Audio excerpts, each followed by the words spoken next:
জীবনের বিনিময়ে এই দেশটা আমরা পেয়েছি, কারোর দয়ায় নয়, করুণায় নয়।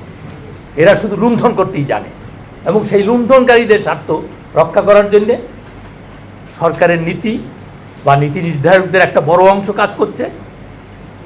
আর একই সাথে আমি মনে করি যে IMF-এর যারাই পরামর্শ দিচ্ছে তারা তাদেরকেই সহায়তা করছে। আজকে আমাদের এটা জানতে চাওয়ার অধিকার আছে যে এই 15 বছরে নবায়নযোগ্য এনার্জির জন্য কত ইনভেস্টমেন্ট হয়েছে।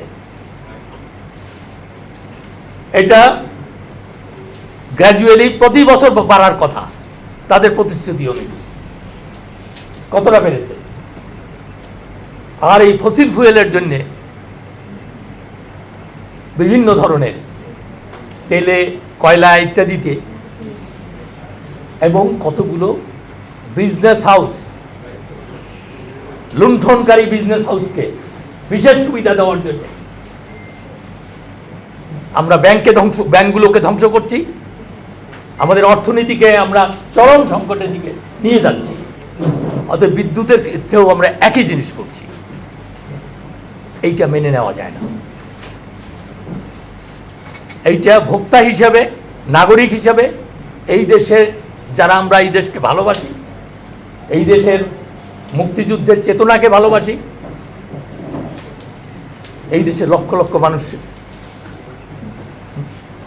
জীবনের বিনিময়ে এই দেশটা আমরা পেয়েছি, কারোর দয়ায় নয়, করুণায় নয়।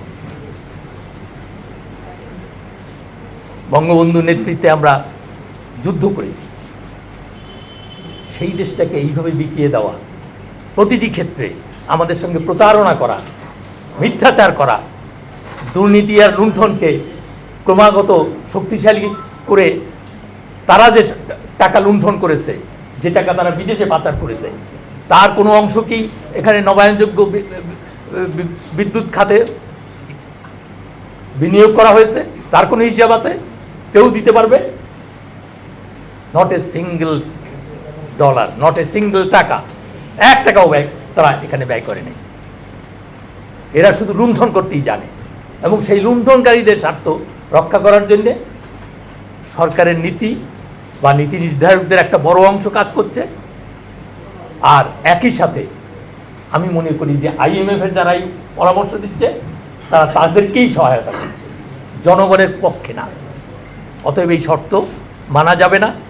না মেনে যে এখানে যে প্রস্তাব দেওয়া হয়েছে, এই প্রস্তাব অনুযায়ী এই দাবিগুলো পূরণ করলে বরং আমরা কিছুটা স্বস্তিতে থাকতে পারবো, সেই আশা করি।